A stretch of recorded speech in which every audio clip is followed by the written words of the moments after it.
اور ہمارے علم میں یہ بات آئی ہے. سیاسی آدمی دیکھیے معلومات کی بنیاد پر بھی بات کرتا ہے.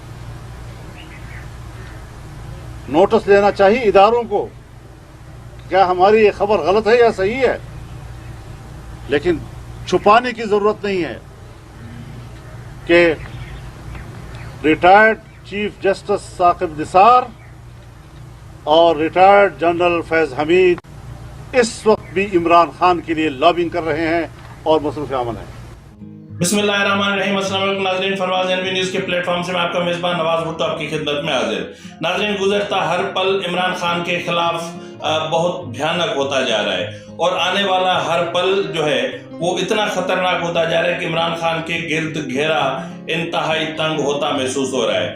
اس وقت عدلیہ اور ایگزیکٹو کے درمیان جو سرد جنگ جاری ہے اس کا انجام کیا ہوگا، اور ایک عدلیہ کے اندر تقسیم کے علاوہ ایک جو ہے وہ یوں سمجھ لیں کہ اختلافات انتہا کو پہنچ چکے ہیں اور چیف جسٹس صاحب جو ہیں وہ آڈیو لیکس اور جو ہے وہ جوڈیشل کونسل کو لکھے گئے خطوط اور سب کو ردی کی ٹوکری میں پھینک کر جسٹس مظاہر علی نقوی کو کس طرح نواز رہے ہیں، اور یہ سارا معاملہ کیا ہے اس پر بھی ہم بات کریں گے. اور بات کریں گے کہ آج ایک بار پھر ایک ادارے کی جو ہے وہ بے توقیری کی گئی، یعنی نیب حکام زمان پارک پہنچے نوٹس سرو کروانے تھے عمران خان کو، لیکن انہیں جو ہے وہ وہیں سے ہی واپس کر دیا گیا دروازے سے ہی. تو بہرحال ناظرین، معاملات انتہائی اہمیت اختیار کرتے جا رہے ہیں اور جس طرح میں نے کہا کہ ہر گزرتا پل عمران خان کے خلاف ایک بھیانک رخ اختیار کرتا جا رہا ہے. لیکن اس سے پہلے آج میں چاہوں گا کہ جن معاملات پہ جو بات کروں وہ ہے اپنا جنرل فیض حمید. تو ناظرین، جنرل فیض حمید سے امریکہ ناراض تھا یا نہیں تھا، اس کا بھی ہم جائزہ لیتے ہیں. آخر امریکہ فیض حمید سے ناراض تھا تو کیوں تھا، اور اگر نہیں تھا تو کیوں نہیں تھا. امریکہ ان سے ناراض نہیں تھا. امریکہ جنرل فیض حمید کو نوازنے کی کوشش پوری کر رہا تھا اور جنرل فیض پر امریکہ کا مکمل ہاتھ تھا. امریکہ نہ صرف جنرل فیض پر بلکہ chief of army staff general Qamar Javed Bajwa پر بھی. اور آپ نے دیکھا ہوگا کہ انہوں نے الوداعی ملاقات بھی پینٹاگون میں کرنے گئے تھے اور اس مہینے انہوں نے 2 مرتبہ جو ہے وہ امریکہ کا سفر کیا تھا. اور اس دوران وہاں پہ کیا بات چیت ہوئی، کیا ان کو ایکسٹینشن چاہیے تھی یا کوئی اور چیزیں تھیں، بہرحال وہ تو وقت کے ساتھ ہی کھلیں گی. لیکن جو ہے وہ فیض حمید صاحب جو ہیں اس کی میں مختصر سی بات کروں گا.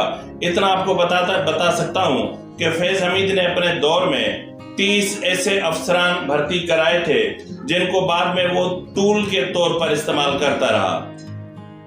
ان 30 افسران میں جو اپوائنٹ کروائے گئے تھے ان میں 5 بریگیڈیئر رینک کے بندے تھے، جبکہ کچھ جو ہے وہ لیفٹیننٹ کرنل تھے، کچھ کرنل تھے، کچھ میجر تھے، کچھ کیپٹن تھے. یہ وہ تھے جن کو اہم ترین پوسٹوں پر پھر تعینات کیا گیا اور پھر وہ فیض حمید کے خبری بن گئے. اب ان کی مجموعی جو تعداد بنتی ہے وہ ہے 30، اور ان 30 نے جو ہے وہ گرفتاری کے بعد فیض حمید کے نیٹ ورک کا ایک ایک پرزہ کھول کے ان کے سامنے رکھ دیا ہے کہ جی ہم یہ کرتے رہے. اب اکثر یہ کہتے ہیں کہ فیض حمید سے امریکہ ناراض ہوا. فیض حمید ہی تو وہ بنیادی بندہ تھا جو اس وقت عملاً نظر بند ہے، کیونکہ وہ اپنی مرضی سے کہیں نقل و حرکت نہیں کر سکتا. ان کی جو پولیٹیکل ایکٹیویٹی پر پابندی ہے، اسلام آباد وہ داخل نہیں ہو سکتا. ان کے فون جو ہے وہ انڈر آبزرویشن ہے اور ان کی ہر موومنٹ انڈر آبزرویشن ہے. تو اس آدمی کو ہم پریکٹیکلی کیا کہیں گے یا عملاً ہم ان کو کیا بولیں گے؟ نظر بند ہی بولیں گے. تو فیض حمید صاحب اس وقت جو ہے وہ پریکٹیکلی نظر بند ہیں. اب مسئلہ یہ تھا کہ عمران خان امریکہ اپنا جنرل فیض حمید امریکہ کو کیوں پیارے تھے، اور یہی وہ دباؤ تھا کہ عمران خان فیض حمید کے سامنے منہ نہیں کھول سکتے تھے، ان کی زبان تک نہیں کھلتی تھی. اس کی بنیادی وجہ یہ تھی کہ فیض حمید جو صاحب تھے وہ سی پیک کو ختم کرنے جا رہے تھے. سی پیک کو وہ ریڈیوس کرنے جا رہے تھے. اس کی اسپیڈ کو تقریباً لا کے 0 تک پہنچا دیا تھا، جس کی وجہ سے ان منصوبوں کی لاگت میں بڑے پیمانے پر اضافہ ہو رہا تھا اور مجبوراً چائنا کو پھر جو ہے وہ